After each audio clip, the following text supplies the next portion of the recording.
করতে হয় আমাদের। আমি? বলতে হবে না, চিনি আপনাদের ভালো করে। জরিমানা, তাই তো?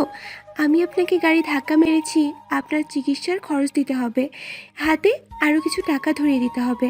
এই তো, জানি আমি ভালো করে। আমি দুঃখিত, আমাকে ক্ষমা করবেন। আমি দেখিনি আপনার গাড়ির নিচে চলে এসেছি। আর রইল চিকিৎসা খরচ, সেটা আমি নিজে বহন করে নেব।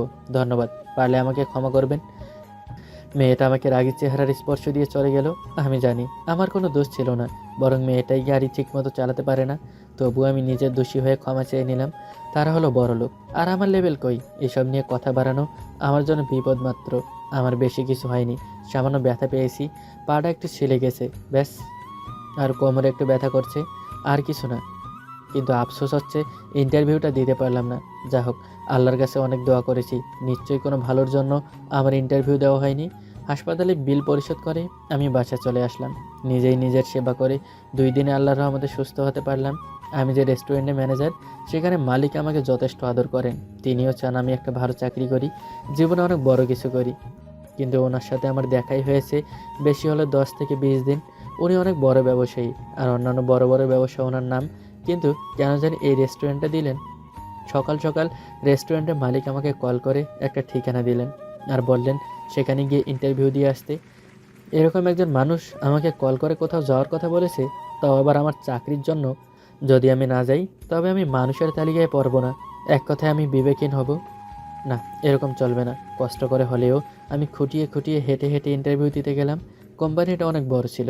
ইন্টারভিউ দিয়ে বাসায় আসলাম। যে পোস্টের জন্য ইন্টারভিউ দিয়েছি তা হলো হিসাবরক্ষক।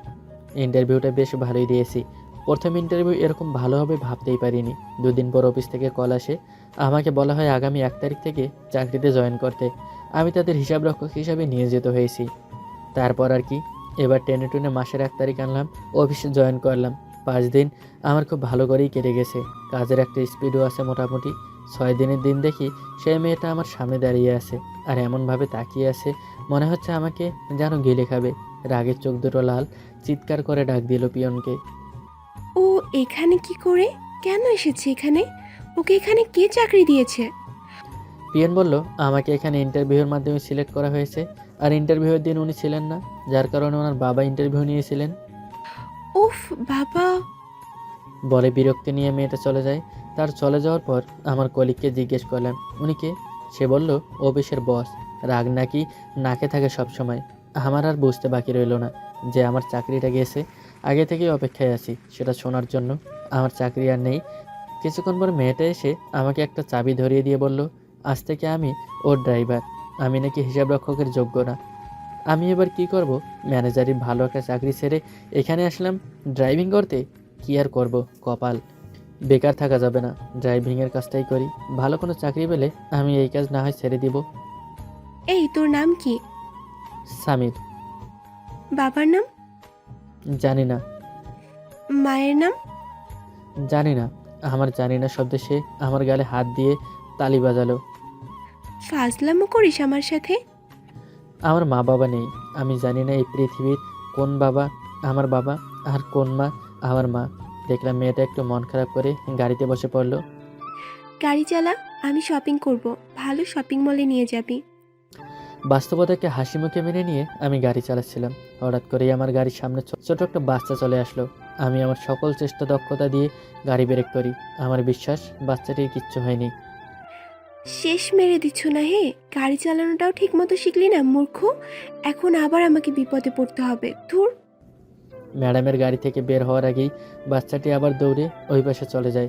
তখন আমি ম্যাডামের জবাব বললাম, ম্যাডাম, সঠিক পন্থায় গাড়ি চালালে অ্যাক্সিডেন্ট হওয়ার হলেও হবে না।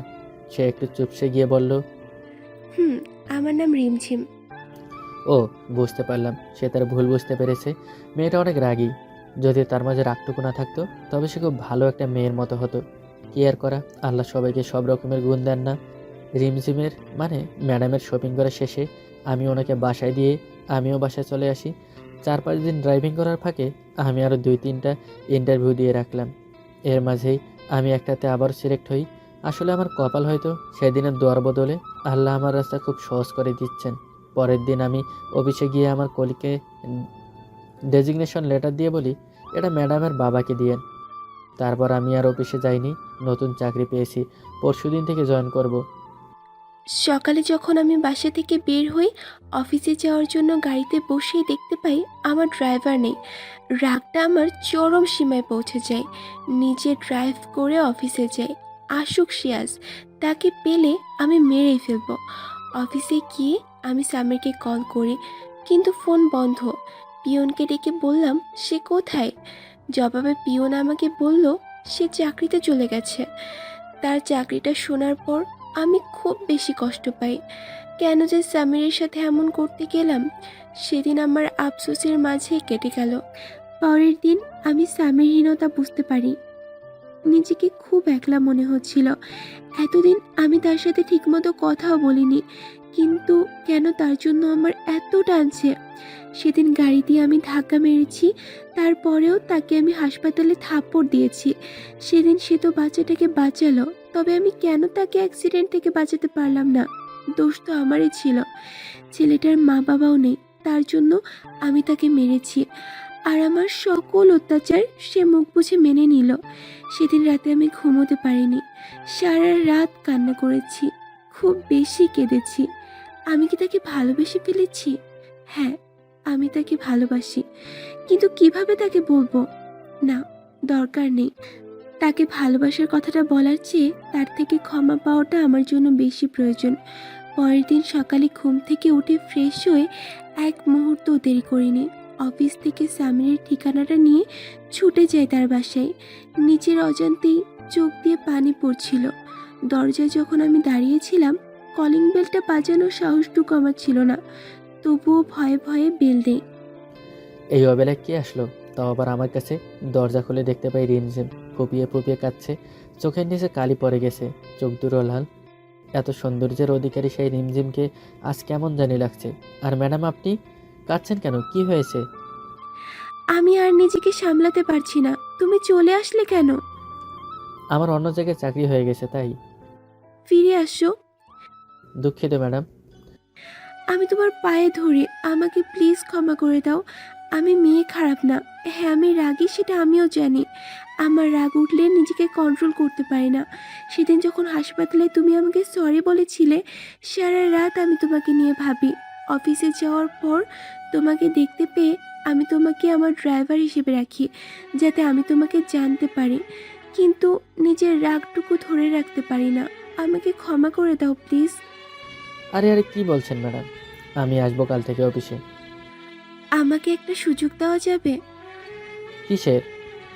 আমাকে অফিসের বস না মেনে নিজের বউ হিসেবে মেনে নেওয়া যায় না? কিন্তু আমার কাছে কিছুই নেই, আর সেটা সম্ভব না। আমি খুব গরিব একটা ছেলে। আপনাদের সমানে যেতে আমার জীবন শেষ হয়ে যাবে। কি বলছেন এসব? আমি জানি না, গরিবী দেখিয়ে আমার ভালোবাসাকে এভাবে ছোট করো না। আমি তোমাকে ভালোবাসি, তার মানে আমি তোমার সব কিছুকেই ভালোবাসি। পরের দিন আমি অফিসে যাই। সেখানে আমার জায়গাটায় হিসাব রক্ষকের চেয়ারই ছিল। কাজ করছিলাম। কিছুক্ষণ পর বস আমাকে ডেকে পাঠালেন। তারপর আমি রিমঝিম মানে ম্যাডামের রুমে গেলাম। আসছো?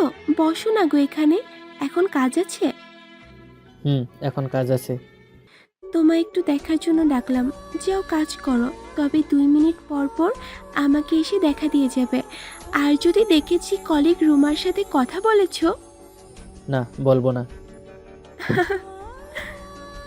আসলে সেদিন হয়েছিল, রিমঝিম যখন আমাকে তার ভালোবাসা মেনে নেওয়ার জন্য মিনতি করছিল, আর আমি রাজি হচ্ছিলাম না, পাগলিটা নিজে থেকেই তার ভালোবাসা আদায় করে নেয়। আর তার হিন্দি সিনেমার মতো ডায়লগ শুনে আমি আর না করতে পারলাম না। আমি যদি তোমার না হই, আমি সত্যি সত্যি মরে যাব।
হয় আবার খাবার জুটবে না। তো আপনি একদিনের জন্য কি ছুটি নিতে পারবেন না? এতই কি কাজের চাপ? আমাদের ছুটি হয় না আপু, কাজ করলে টাকা পাবো। জানতে পারি আপনি কি কাজ করেন? আমি একজন মালি, জীবনে বড় কিছু করার তাগিদে ছুটছি। ও আচ্ছা, আপনি এখানে আজকে থাকেন, আগামীকাল যাবেন কেমন? না আপু, আমি আমার কাজটা হারাবো। সমস্যা নাই, আপনি পুরোপুরি সুস্থ হওয়া না পর্যন্ত আপনাকে আমার দৈনন্দিন টাকা দিয়ে দেব, আর পরে ভালো একটা চাকরির ব্যবস্থা করে দেব। হবে? আমি কারো দয়ার পাত্র হতে চাই না বলে সেখান থেকে চলে আসলাম। রাস্তায় আমি ফুটপাতে বসে বসে কাঁদছি। আমার শরীরের এই অবস্থা নিয়ে আমি কি কাল সারাদিন কাজ করতে পারবো? আমি যদি এই কাজটা হারাই তবেই তো শেষ। হাঁটুর উপর হাত রেখে মাথা নিচু করে হাতে কপাল দিয়ে বসে বসে কাঁদছিলাম। টের পেলাম কেউ একজন আমার সামনে বসেছে এবং আমার পিঠে হাত রেখেছে। মাথা তুলে তাকিয়ে দেখলাম একজন ছুটবুট পরা ব্যক্তি। সমস্যা নেই, কি হয়েছে তোমার? দেখো তো, খুব অসুস্থ মনে হয়। আসসালামু আলাইকুম। জি না চাচা, আমার কিছু হয়নি, আমি ঠিক আছি। আপনি কেমন আছেন? আপনার কোনো দরকার আমার সাথে? না না, আমার কোনো দরকার নেই। তবে বলো তো, তুমি কাঁদছিলে কেন? না, ও তেমন কিছু না, একটু ব্যক্তিগত সমস্যা আছে। আমার একজন ম্যানেজারের প্রয়োজন। তুমি যদি চাও, আমার ইন্টারভিউ দিয়ে কাজ করতে পারো। যদি সিলেক্ট হও। বলেন কেমন ইন্টারভিউ? আমি পড়াশোনা তেমন করিনি, কিন্তু যা পড়েছি তাতে ভালো হিসাব আর অল্প কিছু ইংরেজি বলে আপনার কাজ করতে পারবো। তবে বেশ, চলো আমার সাথে। কোথায়? চলো, আসলেই দেখতে পাবে কেমন। তারপর উনি আমাকে একটা গাড়িতে করে নিয়ে আসলেন একটা ক্যাফেতে। আজ থেকে তুমি এখানেই থাকবে, ডিউটি করবে। মাস শেষ হলে বেতন পাবে, আর প্রতিদিন খাবার দাবার এইখানেই খাবে। আর প্রতিদিন তোমাকে তোমার একটা হাত খরচ দেওয়া হবে। ওনার মুখে এমন কথা শুনে আমি খুশিতে আত্মহারা ছিলাম। ওনাকে পা ধরে সালাম করে ভিতরে প্রবেশ করলাম। জমানো টাকা দিয়ে পরের দিন ভালো ভালো 3টা জামা কিনলাম। স্ট্যান্ডার্ড জায়গায় কাজ করলে একটু ভালো লুক প্রয়োজন। এর পরের দিন থেকেই শুরু আমার কাজ। এখানে আমার খাবার দাবারে কোনো সমস্যা হচ্ছে না, বরঞ্চ প্রতিদিন আমি যেরকম খাবার খাই তার থেকে 10 গুণ ভালো খাবার আমার জন্য আছে। অন্তত দুবেলা পেট ভরে খাবার খেতে পারি, এটাই যথেষ্ট। কফি শপে কাজ করে আমি প্রতিদিন পেতাম 200 টাকা।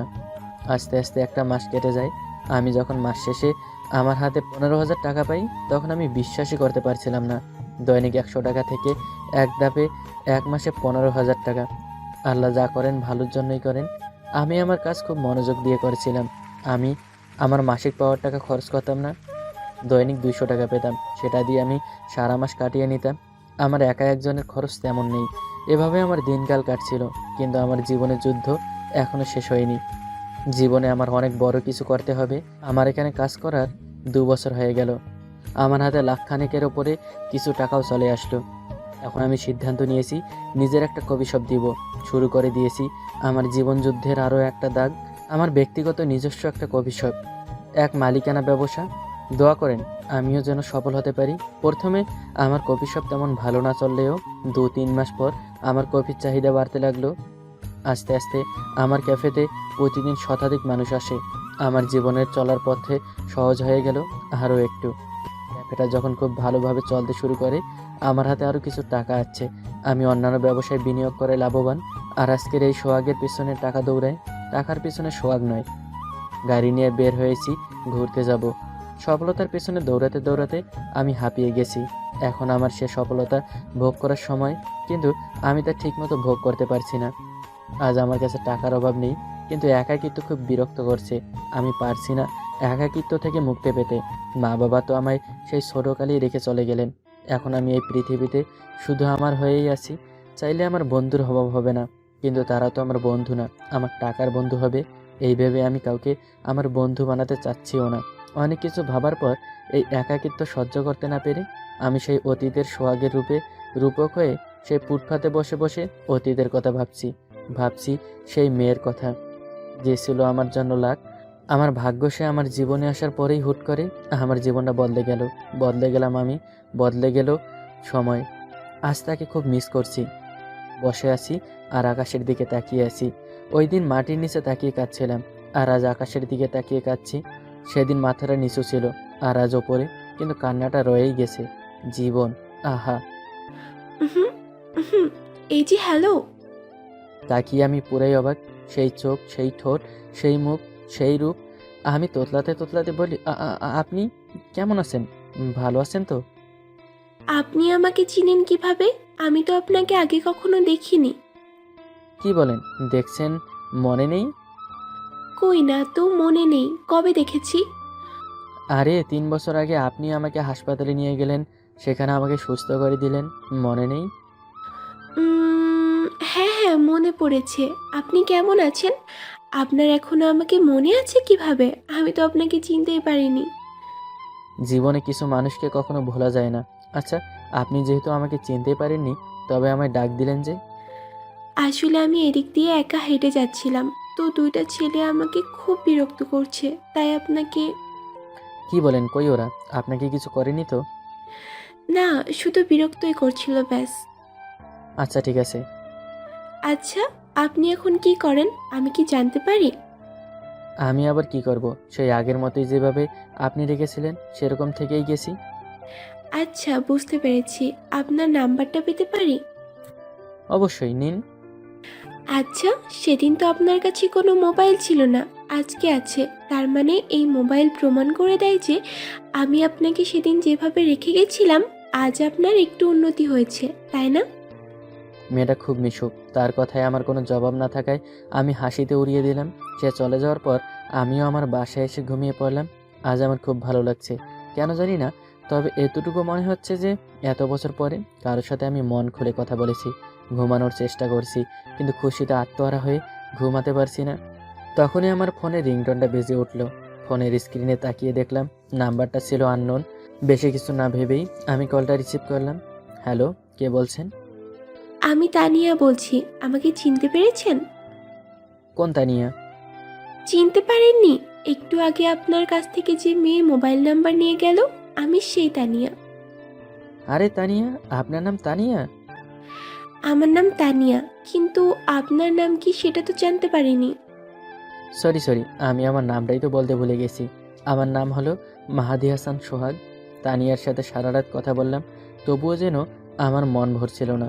মন চাচ্ছিল তার সাথে আরও কথা বলি, আরও কথা বলি, কিন্তু চাইলেই তো আর সব হয় না। তানিয়ার সাথে এভাবেই আমার প্রতিদিন কথা হয়। তার সাথে আমি আস্তে আস্তে বন্ধুত্বের সম্পর্কে জড়িয়ে পড়ি। আমি তার এবং সে আমার খুব কাছের বন্ধু। আমরা দুজন দুজনকে সব কিছু শেয়ার করলেও আমি একটা কথা তার কাছে এখনও গোপন রেখেছি, আর সেটা হলো আমার পরিচয়। আমি এখনও তাকে বলিনি আজ আমি অনেক সম্পত্তির মালিক। সে জানে যে আমি এখনও একজন মালির কাজ করি। আস্তে আস্তে তার সাথে আমার প্রতিদিন দেখা হতে লাগলো, গল্প করা, আড্ডা দেওয়া, কত রঙ্গ তামাশায় সময় পার করি। কিন্তু এখন আমার মনে হচ্ছে আমি আর তাকে ছাড়া থাকতে পারবো না। মানে আমি তাকে ভালোবেসে ফেলেছি, কিন্তু সে কি এই মালিকে ভালোবাসবে? আর যদি সে মালিকে ভালোবাসেও, তবে সে সত্যতা জানলে কি করবে? আর আমি চাই না সে আমার সত্যতা জেনে আমাকে ভালোবাসুক। আমি তাকে চাই, ও আমাকে চাক, শুধু আমাকে। অনেক সিদ্ধান্তের পর আমি তাকে কল করি। হ্যালো সুহাগ, বলো। দেখা করতে পারবে? একটু দরকার ছিল। প্রতিদিনই তো দেখা হয়, আর কি এমন দরকার শুনি? দেখা করে বলবো। আচ্ছা, তবে তুমি পার্কে অপেক্ষা করো, আসছি। বুঝলাম না সোহাগের আজ হঠাৎ করে কি এমন হলো। এভাবে তো কখনো দেখা করার কথা বলে না। আজ কি এমন জরুরি তলব? ওকে, যাই, গিয়ে দেখি কি হয়। অনেকক্ষণ অপেক্ষার পর তানিয়া আসলো। কি হয়েছে বলো। তানিয়া, আমি একটা কথা বলবো, কিন্তু কিভাবে বলবো ভেবে পাচ্ছি না। বলে দিন মশাই, শোনার জন্য আমিও তো অপেক্ষায়। কি বলবেন বলেন। আমি তোমাকে ভালোবেসে ফেলেছি। হুম, তারপর? আমি তোমাকে বিয়ে করতে চাই। প্লিজ আমাকে ফিরিয়ে দিও না। আচ্ছা, দিলাম না। আমিও তোমাকে ভালোবাসি, কিন্তু তুমি যে একজন মালি, আমার বাবা কি তোমার কাছে আমাকে দিবেন? ও তাই তো, আমি তো একজন মালি।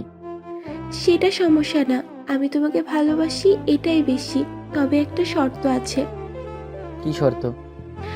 আমি তোমাকে ভালো একটা চাকরি ম্যানেজ করে দেই, প্লিজ। আচ্ছা, তবে তুমি কি আমার হবে? আমি তোমারই, কিন্তু বাবার কাছে যেতে হলে অন্তত ভালো একটা চাকরির প্রয়োজন। বুঝতে পারলাম তানিয়া আমার কাজের প্রতি আমাকে ভালোবাসেনি, সে আমায় মন থেকেই চায়। তাই ভাবলাম তাকে না হয় আমার পরিচয়টা দিয়েই দেই। তখনই হঠাৎ করে আরে সোহাগ, কেমন আছো? আমার বস, যার ক্যাফেতে আমি কাজ করতাম। জি স্যার, ভালো আছি। বাবা, তানিয়া, তুই এখানে কি করছিস? আপনার মেয়ে হয়? বাবা তুমি সোহাগকে কেমনে চেনো? আরে, চিনবো না কেন? সে তো অনেক বড় বিজনেসম্যান। মানে সোহাগ তুমি মালি না? আসলে তানিয়া। তুমি আমাকে এত অন্ধকারে রাখতে পারলে? তানিয়ার চোখ বেয়ে অঝরে ঝরতে লাগলো পানি।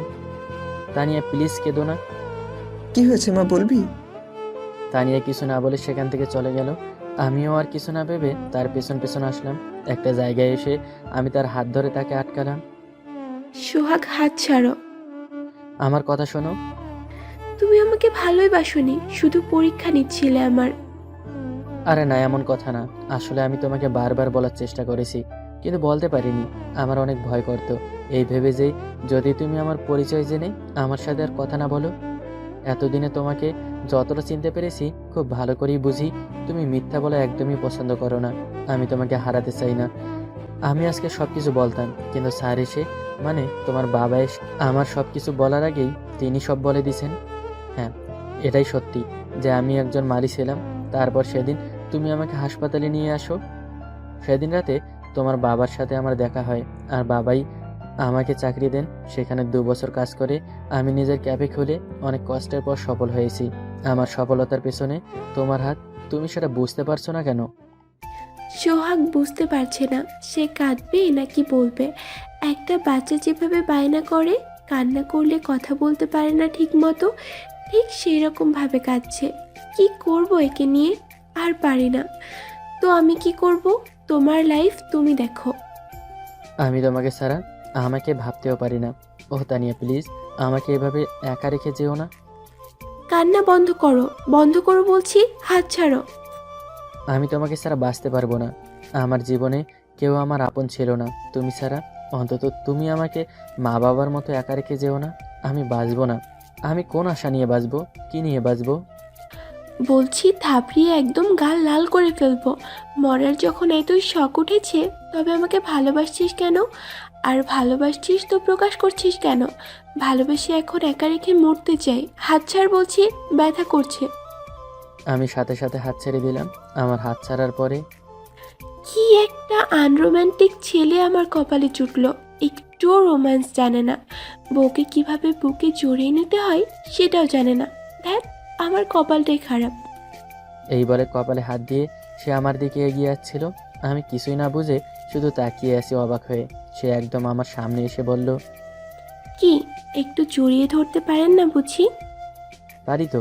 বলেই আমি তানিয়াকে আমার বুকে জড়িয়ে নিলাম। খাবার দাবার ঠিক মতো খাও নাকি? কেন? খাই তো। আরে বেটা, তবে একটু শক্ত করে ধরলে কি এমন হবে? আশ্চর্য। আচ্ছা, ধরছি তো। আমার বরটা।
হ্যালো জানু। তোর জানোর গুষ্টি কিলাই, 5 মিনিটের মধ্যে পার্কে দেখা কর। কেন কিতা হইছে? তোমার বিয়ের দাওয়াত দিবা নাকি? কুত্তা উগান্ডা নাইজেরিয়ান, বেশি কথা বললে তোকে আজ খাইয়া হালামু। বলেই ফোনটা কেটে দিল। তাড়াতাড়ি ফ্রেশ হয়ে পার্কের উদ্দেশ্যে রওনা দিলাম। রাস্তায় একটা গাড়িও নেই। 100 টাকা দিয়ে একটা রিক্সা ভাড়া নিলাম। তো কিছুক্ষণ পর পার্কে গিয়ে পৌঁছালাম। গিয়ে দেখি মহারানী রেগে কটকটানির মতো হয়ে আছে। হাই জান্টুস। কে রে, কথা কও না কে? সকালে দাঁত ব্রাশ করনি নাকি? ওই উগান্ডার বাচ্চা, তুই কাল ম্যাডামরে প্রপোজ করেছিস কেন? ভাল লাগছে, খুশির ঠেলায় প্রপোজ করে দিছি। বলতেই যা দেরি, শুরু হয়ে গেল কিল ঘুষি। আমাকে আর ভালো লাগে না, বললেই পারতি, এভাবে কষ্ট দিছিস কেন? সরি সোনা, এই দেখো কান ধরছি, আর হবে না। তারপর মারুফা আমাকে আরও শক্ত করে জড়িয়ে ধরলো। তারপর আরও কিছুক্ষণ প্রেম করার পর বাসায় চলে আসলাম। আপনাদের কাছে একটা প্রশ্ন, প্রেম করে কেমনে? কমেন্টে অবশ্যই বলবেন। রাতে খাওয়া দাওয়া শেষে রুমে বসে আছি, কিছুই ভালো লাগছে না। ভাবলাম ম্যাডামের সাথে একটু ফাজলামি করা যাক। বলতেই যা দেরি, ম্যাডামের ঠাস করে ম্যাডামের নাম্বারে কল দিলাম। আসলে আমার এক পরিচিত স্যারের কাছ থেকে ম্যাডামের নাম্বার নিয়ে নিছি। কিছুক্ষণ রিং হওয়ার পর ম্যাডাম ফোন দিল। হ্যালো, হাই বেবি, কেমন আছো? কে বলছেন? আবার জিগায়, জানেমান তুমি মোরে চিনতে পারো নাইক্কা? ওই স্টুপিড, তুই ক্যাডারে? হুম হুম। আমার পরিচয় পেলে তুমি খারাই মিথ্যা দিবি, বহনের টাইম পাবি না। ছি ছি ছি, বেয়াদব, ফাজিল, কুত্তা, বদমাইশ। চল জায়গা পাট খেতে। তোর ঠিকানা দে। ছিল মেয়েরা দিমু।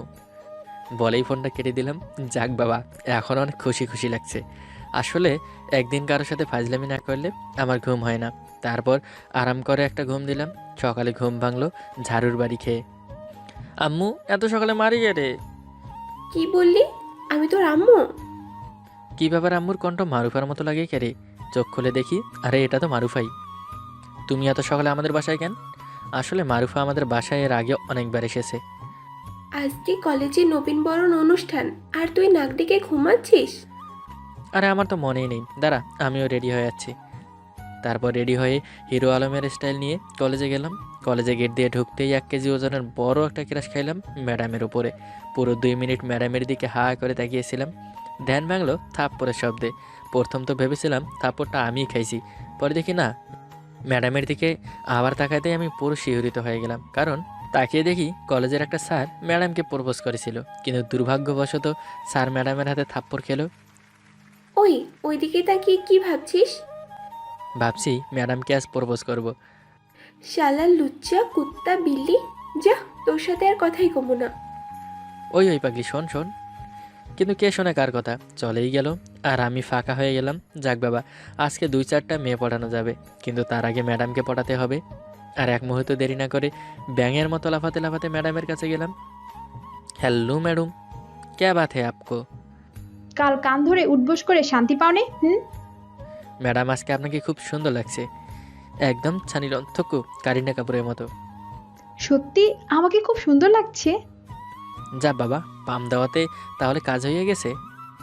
ম্যাডাম, আপনার ঠোঁটটা কিন্তু খুব সুন্দর, আর শাড়িতে আপনাকে খুব সুন্দর লাগছে, আর চুড়িগুলো তো মাশাল্লাহ। দিচ্ছি যে পাম। যা দুষ্ট, এভাবে বলতে নেই, আমার লজ্জা করে না বুঝি? ম্যাডাম, আপনাকে একটা কথা বলার ছিল, যদি কিছু মনে না করেন তাহলে কি আমি বলতে পারি? কি যে বলো না তুমি, একটা কেন, তোমার যে কয়টা মন চায় বলো। ম্যাডাম, আমি আপনাকে বলতেই হঠাৎ কে যেন আমার মুখে চেপে ধরলো। ও মাগো, তাকিয়ে দেখি এটা তো আমার ক্রাশ মারুফা, রেগে আগুন হয়ে আছে। তারপর আর কি, ম্যাডামের সামনেই আমার শার্টের কলার ধরে টেনে হিঁচড়ে নিয়ে যাচ্ছে। পুরো কলেজের ছাত্রছাত্রী যাত্রা দেখার মতো আমার দিকে তাকিয়ে আছে। এদিকে মারুফা আমাকে টানতে টানতে কলেজের পিছনে বটগাছতলায় নিয়ে আসলো। তারপর বলল, কুত্তা শয়তান বিলাই বিল্লি নাইজেরিয়ান উগান্ডা লুচ্চা, তুই ম্যাডামের সাথে কথা বললি কেন? আসলে হয়েছে কি, ম্যাডামের ঠোঁটটা কিন্তু খুব সুন্দর। ও, আমার ঠোঁট বুঝি খুব খারাপ? শুধু খারাপ বললে ভুল হবে, একদমই খারাপ। তুই সত্যি বলছিস আমার ঠোঁট খুব খারাপ? চোখ দিয়ে মনে হচ্ছে কিছুক্ষণ পর ঝর্ণা বইবে। আমি সত্যি বলছি। বলতেই যা দেরি, পাগলিটা কাঁদতে কাঁদতে চলে যাচ্ছে। আর আমিও দৌড়ে গিয়ে ওর সামনে হাঁটু গেড়ে বসে বাড়ি থেকে নিয়ে আসা গোলাপটা পকেট থেকে বের করে, তুমি কি আমার 24টা সন্তানের মা হবে? তুমি কি আমার সন্তানগুলোর দায়িত্ব নিবে?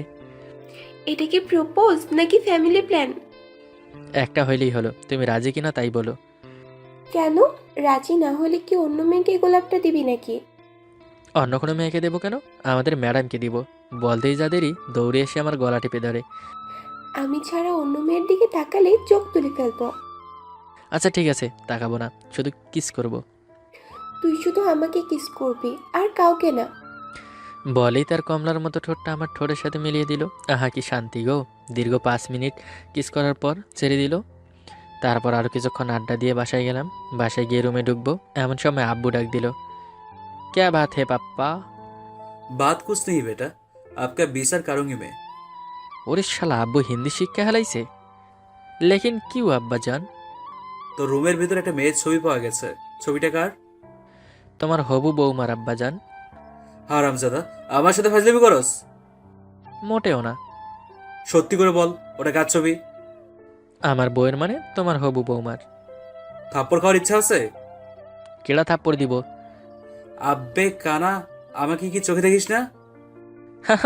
তুমি থাপ্পড় দিবা আমাকে? হাউ মজা! বলেই দৌড়ে রুমে চলে গেলাম। তারপর ফ্রেশ হয়ে খাওয়া দাওয়া করে সবে মাত্র ঘুমে আসবো, তখনই ফোনটা কেঁপে উঠলো। তাকিয়ে দেখি ম্যাডাম ফোন দিছে। কুছ তো গড়বড় হয়ে গেয়া। কোনো মতে ফোনটা রিসিভ করলাম। হ্যালো। কেমন আছো রাকিব? ভালো, আপনি কেমন আছেন? ভালো নেই। কেন ম্যাডাম, কিতে হয়েছে? ভালো থাকি কিভাবে বলো? তুমি তো আমার মনটা চুরি করেছো।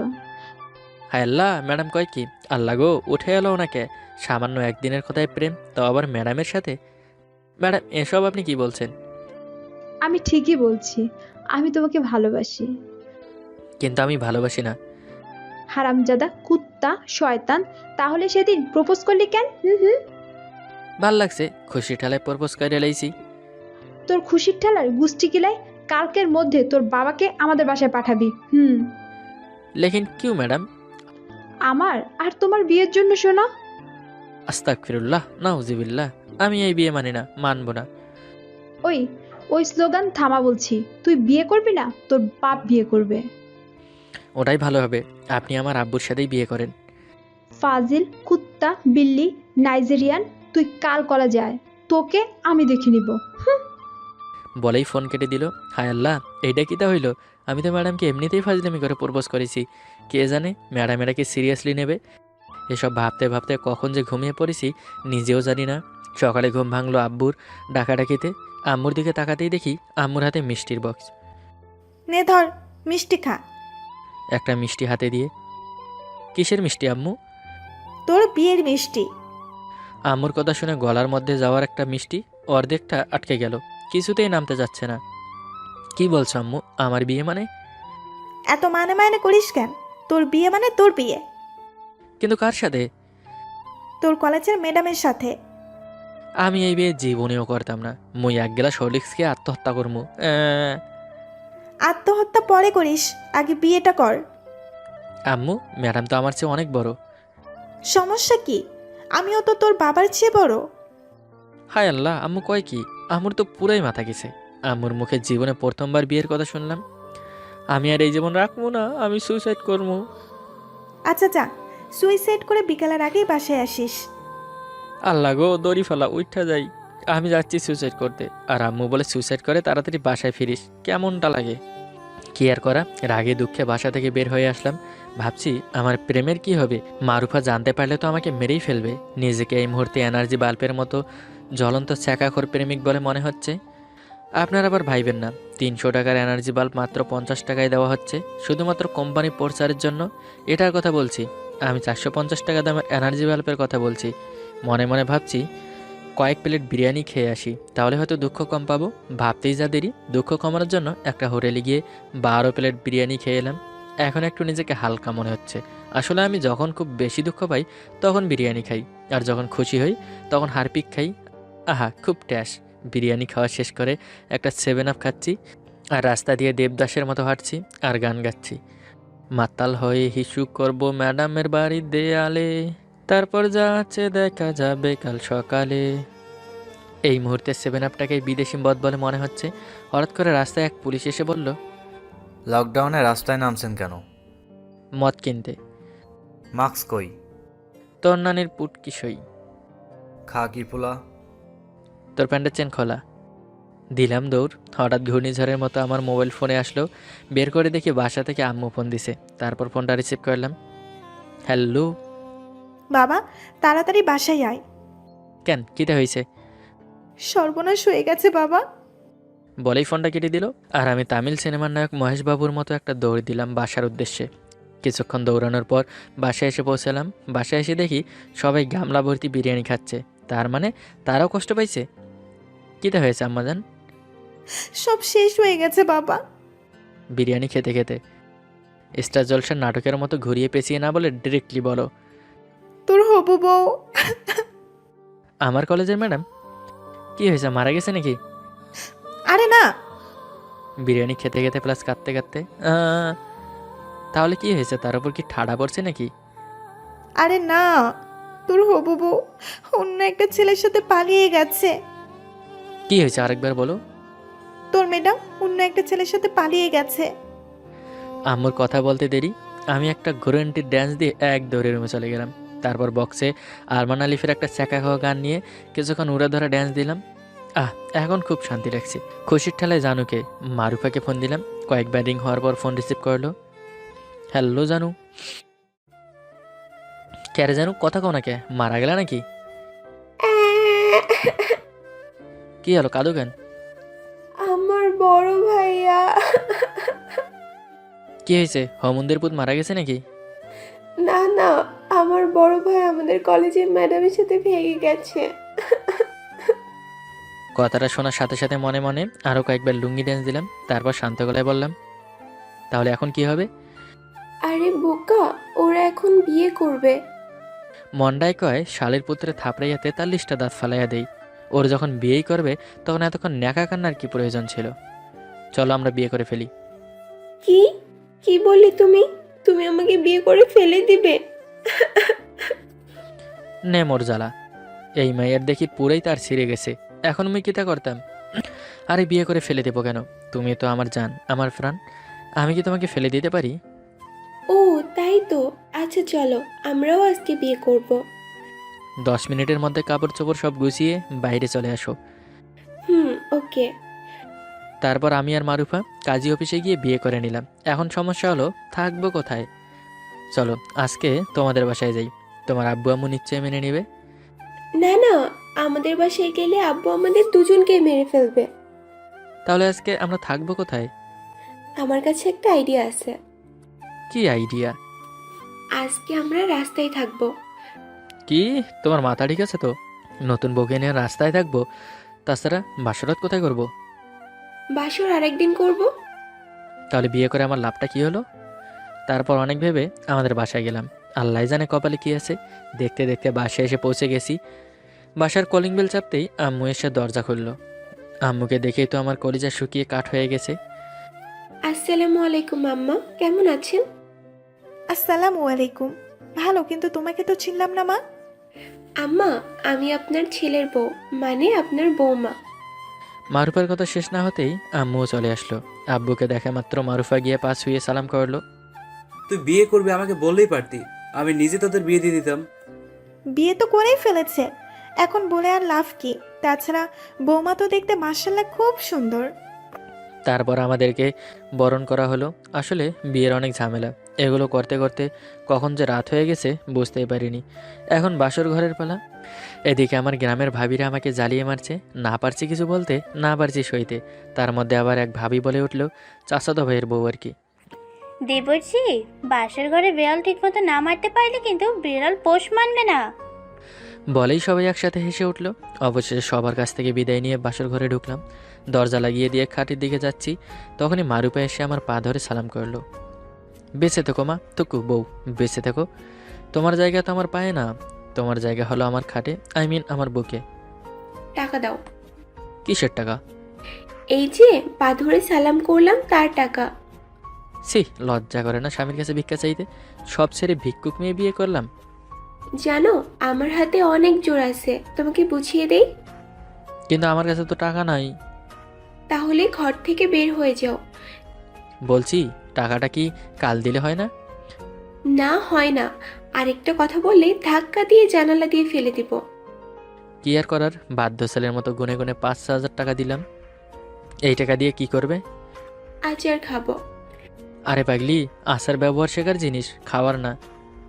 আমি ওইটার কথা বলিনি, আমি খাওয়ার আচারের কথা বলেছি। ও, কিন্তু আচার তো খায় যখন কেউ প্রেগনেন্ট হয়। আমিও তো একদিন হব। তুমি কি ঘোড়ার ঘাস কাটার জন্য আছো? বলেই লজ্জায় আমার মুখ লুকালো। তাহলে চলো এখন আমাদের কাজ শুরু করা যাক। আপনারাও বিদায় নেন। ধন্যবাদ সবাইকে। ধুর, আর ভালো লাগে না। আমি স্যারদের বারবার করে বলি যে আমি ওকে সব ঝামেলাতে না জড়াতে, তারপর কেন যে তারা আমাকে এসব ঝামেলায় জড়ায় বুঝি না।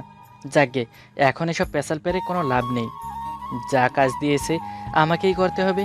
ও সরি, আমি তখন থেকেই বকবক করে যাচ্ছি। তো চলুন আগে আমার পরিচয়টা দিয়ে নেই। আমি মোহাম্মদ রাব্বি হাসান নিলয়। সবাই আমাকে রাব্বি বলেই ডাকে। আমি বর্তমানে ইন্টার সেকেন্ড ইয়ারে পড়াশোনা করছি। আমি আমার পরিবার বলতে আমি একাই। শুনেছি আমি যখন ছোট ছিলাম তখন আমার বাবা মা একটা অ্যাক্সিডেন্টে মারা গিয়েছিল, আর তারা মারা যাওয়ার আগে তাদের সব সম্পত্তি তার চেনা একজন লোকের কাছে রেখে গিয়েছিল। আর সেই ব্যক্তি আমার প্রাপ্তবয়স্ক হওয়ার পর আমাকে আমার সম্পত্তি বুঝিয়ে দেন।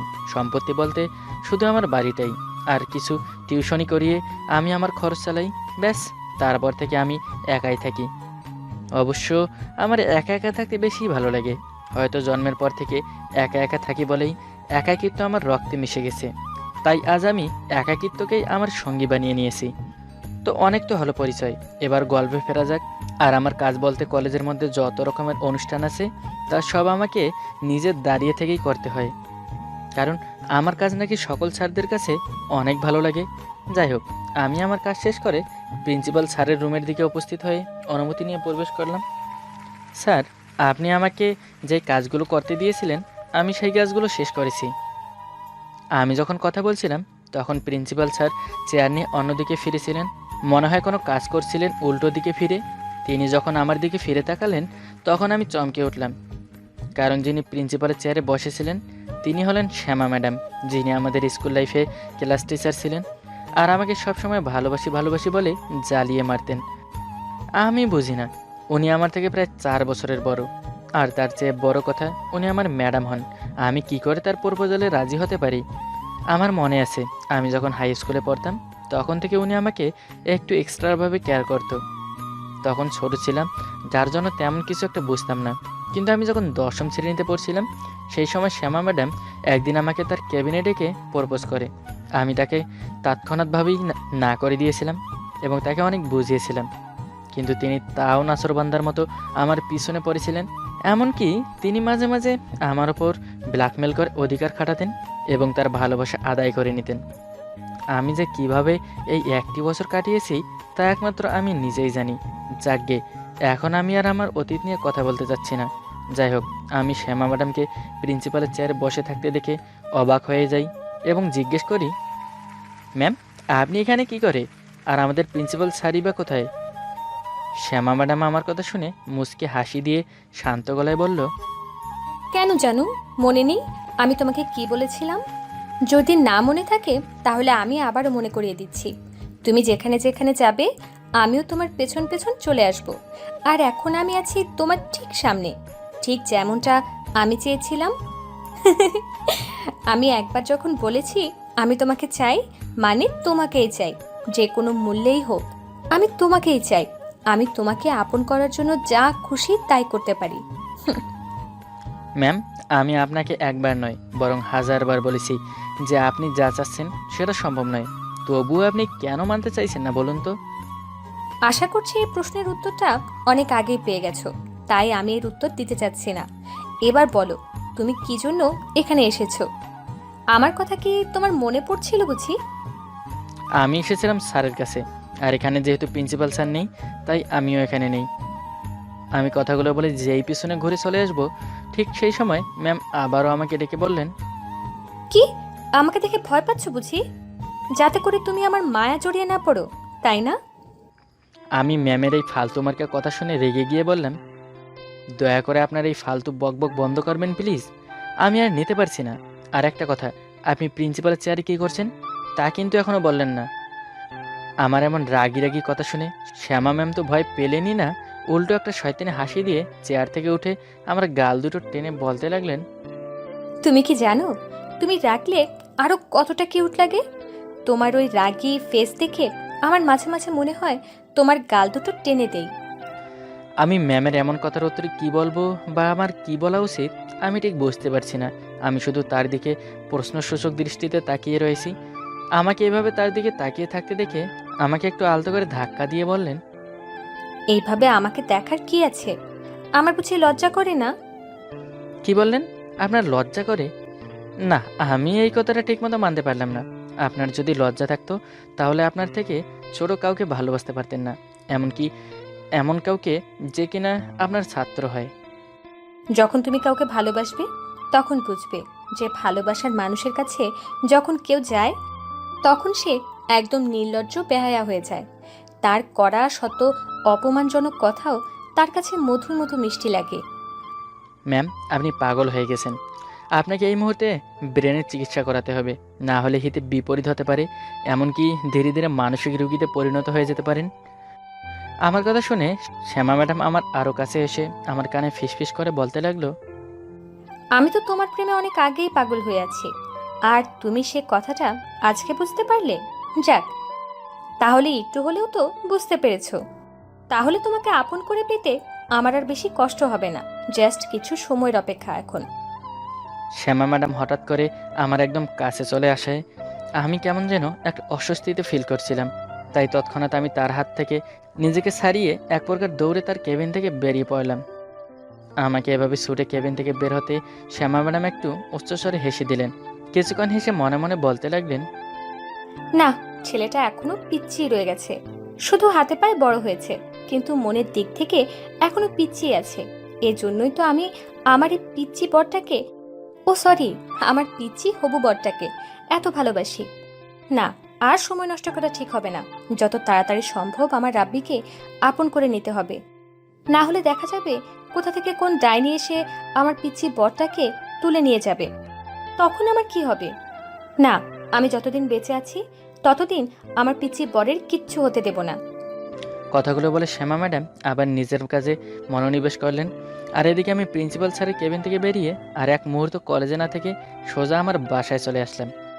আমি বাসায় এসেই ডান বাম কিছু না ভেবে সোজা বাথরুমে গিয়ে বারবার নিজের মুখে পানি ছিটা দিয়ে স্বাভাবিক করতে লাগলাম। কারণ শ্যামা ম্যাম যখন আমার কাছে চলে আসছিল তখন তার গা থেকে এক প্রকার মিষ্টির সুবাস আমার নাকে আসছিল, যা আমার হৃদস্পন্দন অনেক বাড়িয়ে দিয়েছিল।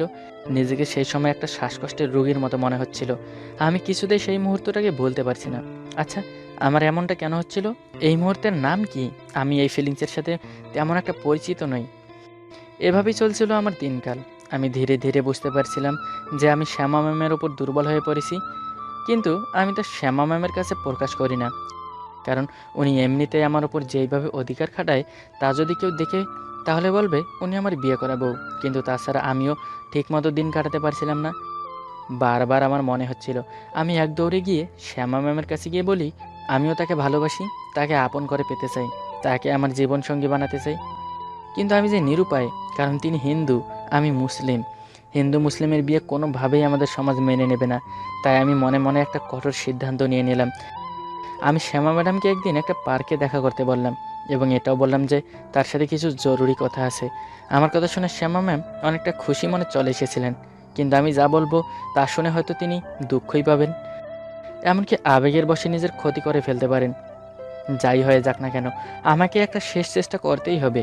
দেখতে দেখতে সেই সুবর্ণ সময়টা চলে এলো। আমি এবং শ্যামা ম্যাম দুজনই পার্কের একটা নিরিবিলি জায়গায় দুজন দুজনের দিকে মুখ করে দাঁড়িয়ে আছি। কারো মুখে কোনো কথা নেই। ম্যাম শুধু আমার দিকে একভাবে তাকিয়ে আছে। আমি কি বলবো সেটা শোনার জন্য হয়তো। আমি কিভাবে কথা বলবো শুরু করব সেটা বুঝতে পারছি না, তাই চুপ করে আসি। বেশ কিছুক্ষণ পর নীরবতা ভেঙে আমি নিজেই বলতে শুরু করলাম, আমি আপনাকে আগেও বলেছি এবং এখনও আবার বলছি, আপনি যেটা চাচ্ছেন সেটা সম্ভব না, কোনো দিনও সম্ভব না। আপনি আমার শিক্ষক এবং আমি আপনার ছাত্র। সম্পর্কে আপনি আমার মায়ের মতো আর আমি আপনার ছেলের মতো। আমাদের এই সম্পর্কের ভেতর কোনো দিনও বৈবাহিক সম্পর্ক হয় না, সেটা আপনিও খুব ভালোভাবেই জানেন। আমি কথাগুলো নিচের দিকে তাকিয়ে বলেছিলাম। কথাগুলো শেষ করে শ্যামা ম্যামের দিকে তাকিয়ে দেখি আমি দেখতে পেলাম তার চোখ দুটো ছলছল করছে। আমি তার চোখের দিকে বেশি সময় তাকিয়ে থাকতে পারলাম না, তাই তার দিকে পিঠ দিয়ে উল্টো দিকে ঘুরে আবারও যখন কিছু বলতে যাব, ঠিক সেই সময় শ্যামা ম্যাডাম আমার ঘাড়ে হাত দিয়ে বলতে লাগলো, তুমি যদি আমাকে ভালো নাই বাসো তাহলে একটিবার আমার চোখের দিকে তাকিয়ে কথাটা বলো। তুমি যদি আমার চোখের দিকে তাকিয়ে কথাটা বলতে পারো তাহলে আমি তোমাকে কথা দিচ্ছি আমি কোনো দিনও তোমার সামনে দ্বিতীয়বার এসে দাঁড়াবো না। আমি ম্যামের কথা কী উত্তর দিব সেটা বুঝতে পারছি না। আর আমি কোনোদিনও ম্যামের চোখের দিকে তাকিয়ে এ কথাগুলো বলতে পারবো না, কারণ আমি ওই যে তাকে অনেক ভালোবেসে ফেলেছি। কিন্তু এই সমাজের জন্য সেটা প্রকাশ করতে পারছি না। এই সমাজ আমাদেরকে কোনো দিনও মেনে নেবে না, প্রতিনিয়ত আমাদের খোসা মেরে কথা বলবে, যা থেকে মৃত্যু অনেক সহজ মনে হবে। আমি কিছু বলছি না দেখে ম্যাম আমার পিছন দেখে আমার সামনে এসে আমাকে হালকা ঝাঁকি দিয়ে আবারও বলে উঠল, কি হলো বলছো না কেন? আমি জানি যে তুমিও আমাকে ভালোবাসো, তাহলে কেন তুমি কথাটা স্বীকার করছো না? কেন কেন কেন?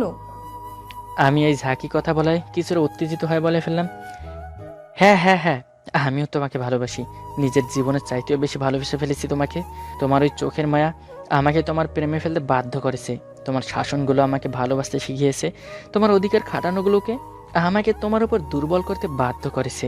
কিন্তু এত কিছুর পরেও আমি তোমাকে বলতে পারবো না যে আমি তোমাকে ভালোবাসি, কারণ তুমি হিন্দু আর আমি মুসলিম, আমাদের বৈবাহিক সম্পর্ক কোনোভাবেই সম্ভব নয়। আমার কথা শেষ না হতেই শ্যামা ম্যাম আমাকে জড়িয়ে ধরে খুশি মনে বলতে লাগলো, ব্যাস শুধু এইটুকুই? শুধুমাত্র আমি হিন্দু বলে তোমার সমস্যা? তাহলে ঠিক আছে, আমি তোমাকে পাওয়ার জন্য আমি আমার এই ধর্মকেও ছেড়ে দিতে রাজি। কি তুমি আমাকে তোমার ধর্মের নিয়ম কানুন শেখাবে না? আমাকে নামাজ আদায় করা শেখাবে না? আমাকে পবিত্র কোরআন শরীফ তেলাওয়াত করা শেখাবে না?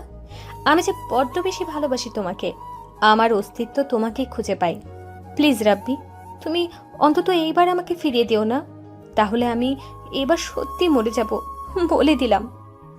এখন আপনারাই বলুন, একটা মেয়ে যদি একটা ছেলেকে এরকম পাগলের মতো ভালোবাসে, তাহলে কি কোনো ছেলে সেই মেয়েকে না করতে পারবে? কখনোই পারবে না। তেমন আমিও পারলাম না শ্যামা ম্যাডামকে না করতে। কি করে না করব বলুন তো? যে মেয়ে তার ভালোবাসার জন্য নিজের ধর্মকেও ছেড়ে দিতে রাজি, তাকে কি আর না করা যায়? যাই হোক, আমিও আর তাকে না করতে পারলাম না, তাকে জায়গা করে দিলাম আমার শূন্য বুকে। এরপর কি হবে তা আশা করছি আর এক্সট্রাভাবে বলতে হবে না, তাই গল্পটা এখানেই শেষ করা হলো।